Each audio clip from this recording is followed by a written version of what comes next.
A billionaire watched in disbelief as a homeless girl, dressed in rags, stepped forward and fixed his broken-down luxury car, right there on the street. What happened after that moment shocked everyone who witnessed it. Who was this girl? How did she gain such unexpected skill? Why did the billionaire allow her near his priceless car? And what exactly did he do that left the world stunned? The sun beat down mercilessly on the cracked tar road, its heat shimmering over the roofs of old kiosks and rusted zinc houses. A Rolls-Royce Phantom, sleek, black, and gleaming like a jewel out of place, stood motionless in the middle of the poor neighborhood. Its engine had coughed, sputtered, and finally given up, leaving the billionaire, Mr. Adrian Cole, stranded. He stepped out of the car, his Italian shoes crunching against the dusty ground. Around him, eyes widened. Children stopped playing, traders froze mid-shout, and passers-by whispered as they saw a man dressed in a crisp designer suit, gold watch flashing in the sun. The contrast between his wealth and the poverty surrounding him could not have been sharper. "Look at him," one voice muttered from the crowd. "Money can buy cars, but it can't stop them from breaking down." Another laughed, "This is not Victoria Island. Let's see if his money works here." Adrian clenched his jaw, trying his phone. No signal. He tapped the bonnet angrily, frustration mounting. This was not just a car to him, it was a symbol of power, and now that symbol had failed him in the one place he least wanted to be seen stranded. Then came a voice, soft but firm. "I can fix it." The billionaire turned sharply. Standing a few steps away was a young girl, no older than 18. Her clothes were torn, her feet bare, her face smeared with dust. She looked like someone who hadn't had a proper meal in days. Yet her eyes, sharp, confident, and steady, held his. Adrian frowned. "You." He gestured at her rags. "Do you even know what car this is?" The crowd erupted in laughter, mocking the girl. But she didn't flinch. Instead, she walked closer, ignoring the whispers and jeers. "It doesn't matter what car it is. Engines speak the same language. Let me try." For a moment, silence fell. The billionaire hesitated, torn between pride and desperation. Sweat trickled down his brow. Something in the girl's calm defiance made him pause. Against all logic, he stepped aside. The girl rolled up her sleeves, lifted the bonnet, and with swift, practiced hands, she began to work. The crowd watched in stunned silence. Minutes later, the engine roared back to life, smooth and steady, as if it had never failed. Gasps filled the street. The laughter turned into awe. The billionaire stared at her, utterly shaken. This was no ordinary girl. Something about her carried both mystery and power. And in that instant, Adrian Cole realized, his life was about to change forever. The engine purred like new, sending a ripple of disbelief through the crowd. The same people who mocked the girl now leaned forward, murmuring in shock. A few clapped. Some shook their heads as though they had just witnessed magic. Adrian Cole, the billionaire, could not move. His hand still rested on the edge of the bonnet, but his eyes were locked on the girl. This wasn't just luck. She hadn't guessed. She had known exactly what to do. "You," he finally spoke, his voice low but sharp. "Where did you learn that?" The girl wiped her hands on her tattered dress, leaving dark oil stains. Her expression remained steady. "My father was a mechanic before he died. I used to help him in his workshop until we lost everything." The billionaire's chest tightened at her words, but he quickly masked it with a scoff. "So, you expect me to believe a street girl knows more than the experts who service this car?" The crowd hissed in protest. One man shouted, "She fixed it before your eyes."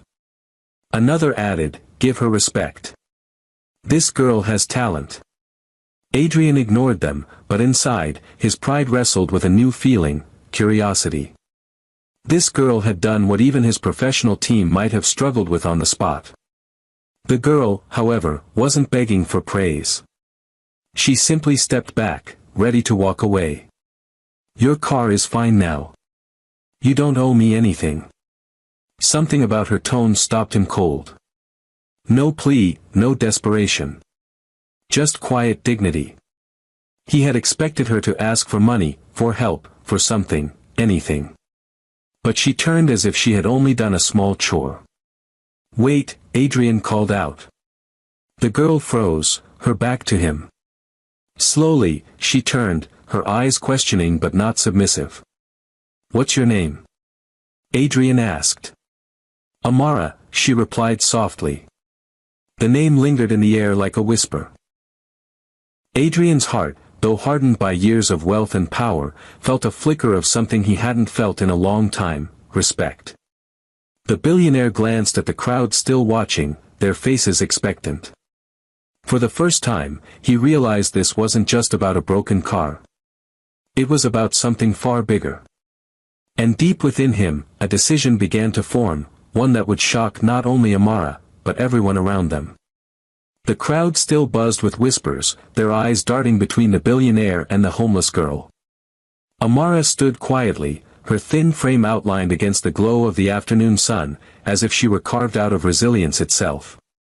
Adrian Cole cleared his throat, trying to regain his composure. He was used to commanding boardrooms, intimidating politicians, and controlling billion-dollar deals. Yet here, in front of a barefoot girl who had just humbled him in front of strangers, he found himself uncertain. "You fixed my car," Adrian said slowly, his tone now calmer.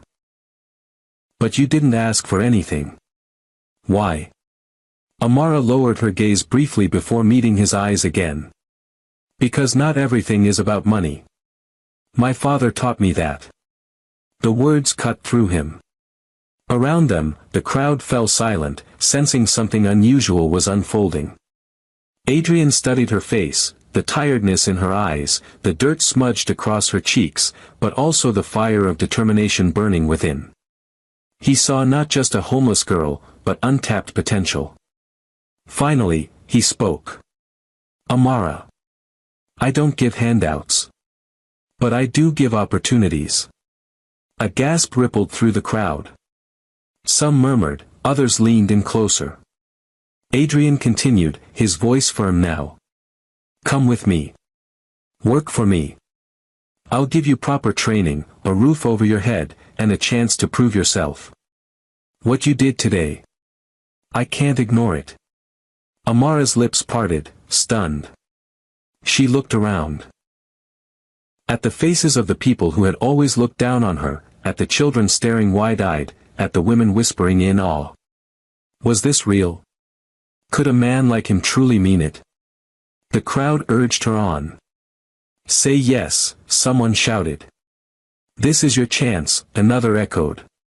But Amara hesitated. Her heart pounded. Could she trust him? Or was this some cruel test? Seeing her uncertainty, Adrian softened his tone. "I'm not asking you to decide your life today. Just one step. One chance. What do you say?" The street seemed to hold its breath as Amara slowly nodded. "I'll come." The billionaire gave a rare, approving smile. He opened the car door, a gesture that shocked the onlookers even more.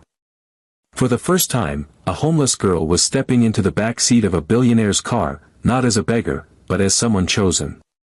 And as the car pulled away, the whispers of the street turned into a single resounding thought: her life was never going to be the same again. The city skyline gleamed as Adrian's Rolls-Royce pulled up to the towering glass headquarters of Cole Industries. Amara pressed her face slightly to the window, her wide eyes reflecting the endless rows of shining cars, security guards in uniform, and staff bustling in crisp suits. It was another world, a universe far removed from the dusty streets she had known all her life. When the car door opened, murmurs swept through the employees standing outside. A homeless girl, in torn clothes and bare feet, was stepping out of the billionaire's car. Their eyes darted from Adrian to Amara, confusion spreading like wildfire. "Who is she?" whispered one staff member. She looks like she hasn't eaten in days, another muttered. Why would he bring her here? Adrian ignored the chatter. He walked straight ahead, and without hesitation, Amara followed. Inside the building, polished marble floors reflected golden lights from chandeliers above. For a moment, Amara's steps faltered. She felt the stairs piercing her, mocking her presence. But then she remembered her father's words, walk like you belong, even when the world says you don't. The billionaire's secretary rushed forward, holding a tablet. Sir, the board meeting, she stopped mid-sentence, eyes flickering toward Amara. Adrian's firm voice cut through, prepare a room. She'll be staying here for a while. Gasps followed. Adrian had never allowed anyone into his private residence within the company walls. Yet here he was, giving a homeless girl not just shelter, but dignity. That night, Amara lay on a soft bed for the first time in years. Clean sheets, a warm meal, and silence, not the noise of traffic or the jeers of strangers, surrounded her. Tears welled in her eyes. She whispered into the darkness, Papa, I wish you could see me now. Days turned into weeks. Adrian kept his word. Amara was given proper clothes, food, and even training. She sat in workshops learning about engines, design, and mechanics. To the shock of the instructors, she absorbed knowledge faster than anyone.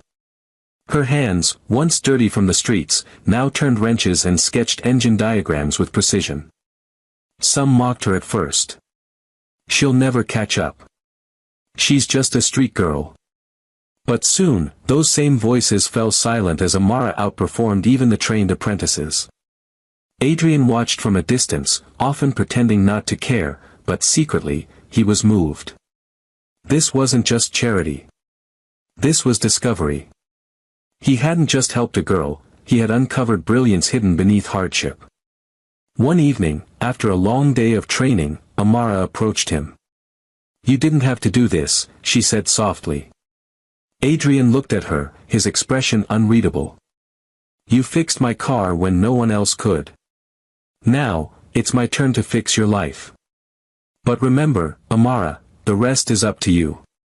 Her eyes shone with determination. For the first time, she believed her story was bigger than the streets. Bigger than pity. She was being transformed, not into someone new, but into the person she was always meant to be. And though she didn't know it yet, this transformation would not only change her destiny, but Adrian's as well. Months passed, and the once homeless girl became the heartbeat of coal industry's new innovation wing. Amara's ideas were fresh, daring, and practical, inspired not by textbooks, but by the struggles she had lived through. She designed affordable engine modifications that could make cars cheaper to maintain for ordinary people, a vision far different from the luxury market Adrian was used to dominating. At first, the board scoffed. She's just a girl from the street, one executive sneered. This is charity, not business, another whispered. But Adrian silenced them with a single command, watch her work. And soon, they did. Amara's prototype engine not only impressed industry experts but also caught global attention. Journalists flooded the company with headlines, homeless girl turns genius engineer, backed by Billionaire. The world wanted to know her story. And when Amara finally stepped onto a stage for a press conference, she stood tall, no longer in rags, but in simple, elegant clothes. Yet her voice carried the same calm defiance she had shown the day she fixed Adrian's car. I was invisible, she said, looking out at the flashing cameras. People saw my rags, not my worth. But someone believed in me when no one else did. What I want everyone to know is this, talent can be found anywhere, even on the streets. The room erupted in applause. Some wiped tears. Others cheered. Adrian, standing in the shadows of the stage, felt something stir within him. Not pride in himself, but admiration for the girl who had taught him that true wealth was not measured in cars or gold, but in the lives you touched. Later that night, after the cameras left and the world buzzed with her name, Adrian approached Amara privately. "You've changed everything," he admitted quietly. Amara smiled, her eyes steady. "No, sir. You gave me a chance. That's all I ever needed." For the first time in years, Adrian felt humbled, not by failure, but by hope. He had set out to help a homeless girl, but instead, she had helped him rediscover his humanity. From that day forward, Amara became more than an engineer. She became a symbol, a reminder that greatness can rise from the dust, and that sometimes, the most unexpected people carry the power to shock the world. And the billionaire who once thought his car breaking down was the worst thing that could happen, realized it was the beginning of the best chapter of his life. As Amara's name spread like wildfire, not everyone celebrated her rise. Within coal industries, jealousy brewed. Senior engineers who had spent years climbing the ladder could not accept that a once homeless girl was now outshining them. One in particular, Mr. Davies, Adrian's long-trusted operations chief, grew bitter. "She's making us look like fools," he whispered to his colleagues. "She doesn't belong here. I'll prove she's nothing but a fraud." Behind the scenes, Davies began sabotaging Amara's projects. He tampered with her designs, misplaced key components, and spread rumors that she had stolen ideas. Soon, whispers reached the media. Was the homeless girl a fraud all along? When Adrian confronted Amara with the rumors, her heart broke. "You don't believe them, do you?" she asked, her voice trembling. Adrian looked torn, caught between loyalty to his longtime employee and trust in Amara. "I don't know what to believe," he admitted. For the first time since leaving the streets, Amara felt the sting of betrayal, not from strangers, but from within the walls of the place she thought she had finally belonged. But instead of crumbling, she straightened her shoulders. "Then I'll prove myself. Not with words. With results." With tears burning her eyes, she locked herself in the workshop, determined to rebuild her prototype from scratch, this time stronger, smarter, and impossible to sabotage. The day of the International Auto Expo arrived. The hall was filled with the brightest minds in the industry, investors, and journalists from around the world. Adrian sat in the front row, his expression unreadable, while Davies smirked confidently from the sidelines, certain that Amara would fail.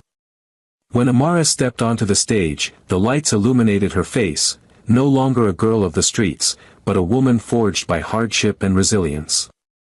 "Months ago, I was invisible," she began, her voice steady. "Today, I'm here to show that no matter where you come from, brilliance deserves a chance." With a dramatic gesture, she unveiled her prototype engine. The machine roared to life, running cleaner, quieter, and more efficiently than anything the audience had ever seen. The crowd gasped. Experts leaned forward, stunned. Investors erupted in applause. Adrian's eyes widened, pride swelling in his chest. In that moment, every doubt vanished. He saw her not as charity, not as an experiment, but as a visionary who was changing the world. When the judges announced Amara as the winner of the Expo's highest innovation award, the hall exploded with cheers. Cameras flashed, chants of her name echoed, and the once homeless girl stood taller than ever before. In the audience, Davies' smirk faded into shame. His whispers and sabotage had been silenced by the undeniable truth of Amara's brilliance. Adrian rose to his feet, clapping harder than anyone else, his voice breaking as he whispered to himself, "She's not just my discovery, she's my legacy." That night, as the spotlight shone on her and the world embraced her story, Amara realized she was no longer just a survivor, no longer just a symbol. She was a force, one whose journey had only just begun. Despite her global success, Amara never forgot where she came from. One evening, instead of attending a glamorous gala in her honor, she asked Adrian to take her somewhere different, back to the very streets where he had first found her. The car pulled into the familiar dusty road. Children still played barefoot, women sold food by the roadside, and men lounged, gossiping. But as soon as people saw Amara step out of the billionaire's car, the street froze in disbelief. "Is that Amara?" one woman gasped. "The homeless girl who used to sleep by the mechanic's shop," a man whispered. Amara smiled gently and walked among them. This time, she wasn't invisible. Mothers held her hands. Children hugged her legs. People bowed their heads with respect. She addressed the crowd, her voice carrying across the night air. "I was once one of you. I slept here, hungry, mocked and forgotten. But today, I stand before you as proof that destiny can change. Never let anyone tell you your worth is small." The street erupted in cheers. Tears streamed down the faces of neighbors who had once pitied her. She donated food, clothes, and scholarships to children who reminded her of herself. Adrian watched silently from the car, his chest tightening with a feeling he rarely allowed himself to feel, pride mixed with humility. He realized she wasn't just transforming her life.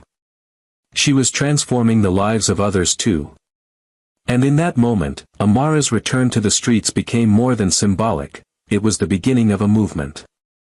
Months later, Amara and Adrian stood together at the opening of a new training institute. The Amara Foundation for Street Children. The building was modern and grand, yet welcoming, filled with classrooms, workshops, and dormitories. Its purpose was clear: to give the forgotten children of the streets a chance, just as Amara had been given.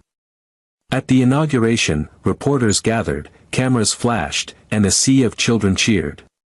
Adrian spoke first. "All my life, I thought wealth was measured in numbers.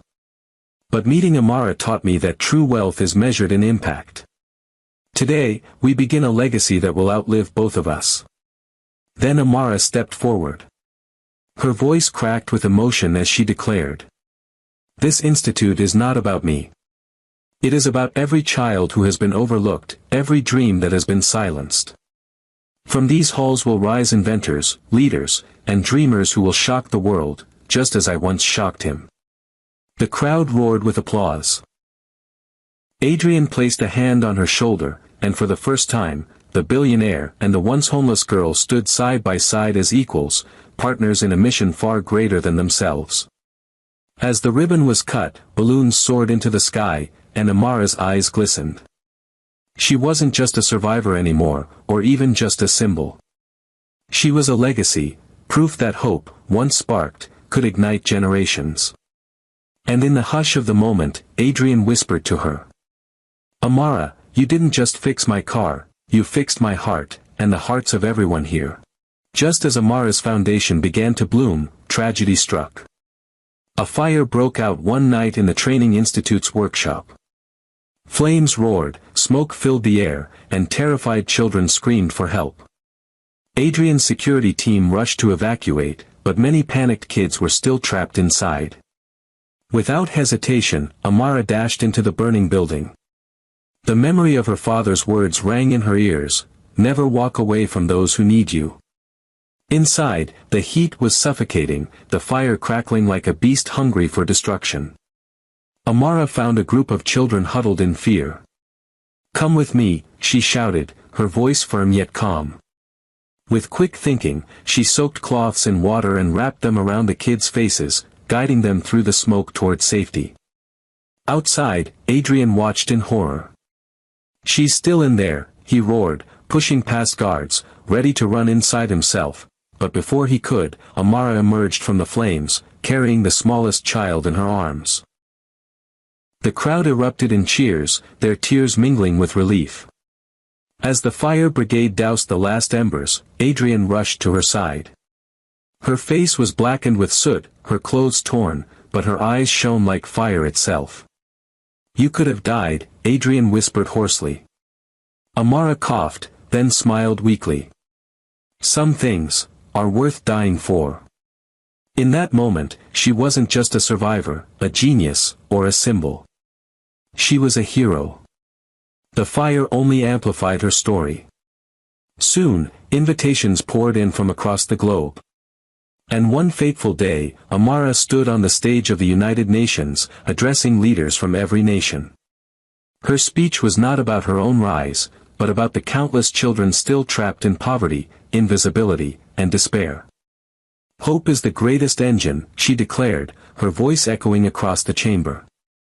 And when you give it fuel, it can carry anyone, no matter where they start, to heights beyond imagination. The entire assembly rose in a standing ovation. Cameras broadcast her words worldwide. Across continents, children watched her on television and whispered to themselves, "If she can, maybe I can too." Adrian, seated among world leaders, felt tears sting his eyes. He had once believed his wealth was his legacy.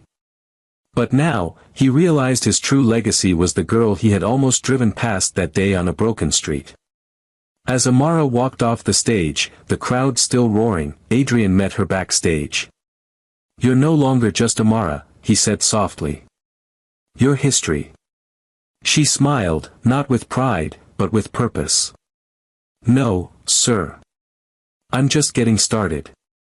And as the cameras flashed, the billionaire and the once homeless girl stood side by side, no longer separated by wealth or circumstance, but united by a mission to change the world.